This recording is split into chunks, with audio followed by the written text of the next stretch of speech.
నమస్కారం. నేను మీ అడ్వకేట్ కోటంరాజు వెంకటేష్ శర్మ. ఈరోజు ఇన్కమ్ ట్యాక్స్ నోటీస్ అంటే సెంట్రల్ బోర్డ్ ఆఫ్ ట్యాక్సెస్ వాళ్ళు మీకు పంపించే ఇన్కమ్ ట్యాక్స్ నోటీసులు ఎన్ని రకాలు ఉంటాయి, వాటికి మీరు తీసుకోవాల్సిన జాగ్రత్తలు ఏమిటి, మీరు ఇండియా రావాలా, రాకుండానే మీరు ఈ సమస్య నుంచి గట్టెక్కచ్చా, అసలు ప్రొసీజర్ ఏమిటి అనేది వివరంగా మీకు చెప్తాను.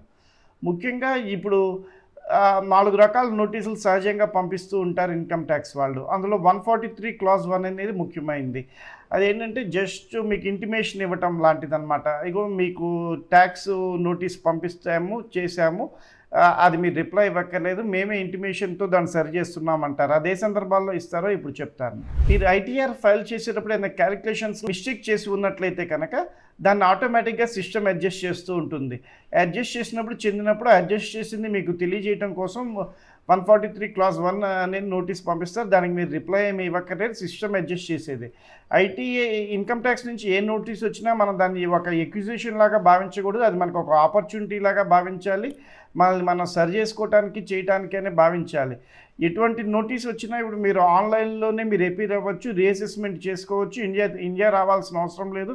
కరెక్ట్గా వాళ్ళు ఏమి నోటీస్ ఇచ్చారు దానికి తగ్గట్టుగా మనం స్పందిస్తే చాలు. ఇప్పుడు 143 క్లాజ్ 1 నోటీస్ చూసాం కదా, ఇప్పుడు 139 క్లాజ్ 9 నోటీస్ గురించి చూద్దాం. తప్పుడు ఫామ్ వాడినట్లయితే కనుక వస్తుంది. అంటే ఐటీఆర్ 1 వేసేయారనుకోండి 2, 3 బదులు, అప్పుడు మీకు వస్తుంది.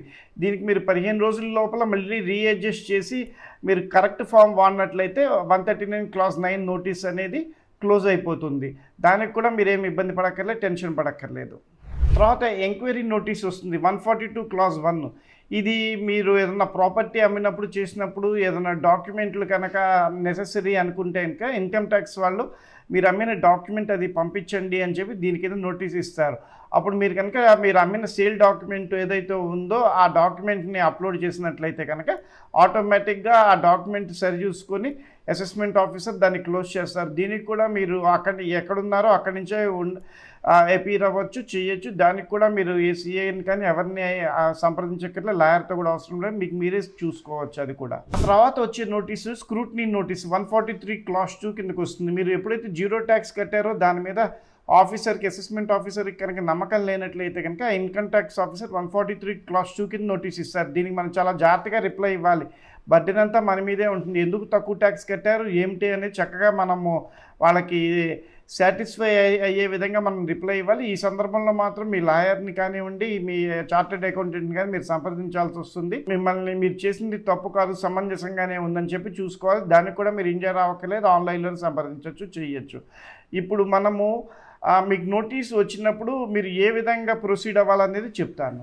ఇన్కమ్ ట్యాక్స్ పోర్టల్కి వెళ్ళి అందులో పెండింగ్ యాక్షన్స్ అని ఉంటుంది. ఆ పెండింగ్ యాక్షన్స్లోకి వెళ్ళి అందులో ఈ పోర్టల్లో మీరు కనుక లాగిన్ అయినట్లయితే చేసినట్లయితే ఆ ఎంక్వైరీ నోటీస్కి అక్కడే మీరు రిప్లై ఇవ్వచ్చు. వాళ్ళకి కావాల్సిన డాక్యుమెంట్స్ అన్నీ అక్కడ అప్లోడ్ చేయొచ్చు. దీన్నే ఈ ప్రొసీడింగ్స్ అంటారు. ఈ ప్రొసీడింగ్స్ని మీరు క్లిక్ చేసి మీరు అవన్నీ చేసుకోవచ్చు. ముందు ఆఫీసర్ అడిగిన క్వశ్చనర్ ఏంటో చూడాలి.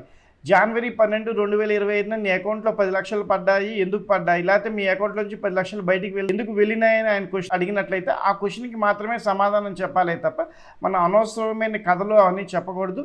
స్పెసిఫిక్ క్వశ్చన్కి స్పెసిఫిక్ ఆన్సరే ఇవ్వాలి. అప్పుడు మనకి తొందరగా క్లోజ్ అవ్వడానికి అవకాశం ఉంటుంది. ఇక్కడ ఓనర్స్ ఆఫ్ ప్రూఫ్ అనేది మన మీదే ఆధారపడి ఉంటుంది. మీరు చెప్పే ప్రతి మాటకి బ్యాంక్ స్టేట్మెంట్ కానీ, ట్యాక్స్ సర్టిఫికేట్ కానీ, లేకపోతే double tax avoidance agreement certificate కానీ ఏదో ఒకటి ప్రూఫ్ మనము చెప్పాలి. ఓరల్గా చెప్పేది ఏది చెల్లదు. ప్రతిదీ కూడా డాక్యుమెంట్ ద్వారానే మనము నిరూపించుకోవాలి మనం ఏ తప్పు చేయలేదని. బెస్ట్ జడ్జిమెంట్ అసెస్మెంట్ అనేది ఉంటుంది. మీకు నోటీస్ వచ్చినప్పుడు కనుక మీరు ఏది రిప్లై ఇవ్వకుండా మీరు మౌనంగా ఉండి లేకపోతే మీ ఆడిటర్కో లాయర్కో ఇచ్చినప్పుడు వాళ్ళు సరైన సమయంలో స్పందించకపోతే కనుక income tax officer best judgment assessment ద్వారా మీకు ఇచ్చిన నోటీస్ మీద తనకి తాను డెసిషన్ తీసుకొని ఒక ఆర్డర్ పాస్ చేస్తాడు. అది చాలా ప్రమాదకరం. మీకు ఇచ్చిన నోటీస్కి మీరు రిప్లై ఇవ్వాలి. నేను ఇండియాలో లేను కదా, ఇండియా వెళ్ళిన తర్వాత చూసుకోవచ్చు అని చెప్పి ఎవరు అనుకోవద్దు. మీరు ఏ దేశంలో ఉన్నా సరే దానికి రిప్లై ఇవ్వాలి. మీకు ఏమన్నా దానికి సహాయం కావాలంటే మమ్మల్ని సంప్రదించవచ్చు. మేము చక్కగా మీకు సహకరిస్తాము. మీ తరఫున రిప్లై కూడా రెడీ చేసి ఇస్తాం. మీరు మీ పోర్టల్లో దాన్ని అప్లోడ్ చేసుకోవచ్చు, చేయవచ్చు. మీరు అట్లా కాకుండా నోటీస్కి స్పందించకుండా మీరు ఉండుంట్లయితే బెస్ట్ జడ్జిమెంట్ అసెస్మెంట్ కింద ఇన్కమ్ ట్యాక్స్ వాళ్ళు మీ మీద ఏమేమి చర్యలు తీసుకోవచ్చో ఆ వివరాలు ఇప్పుడు మీతో చెప్తున్నాను. అప్పుడు మీకు 30% ట్యాక్స్ పడవచ్చు. అట్లాగే సెక్షన్ 270A కింద 50% నుంచి 200% ట్యాక్స్ పడవచ్చు.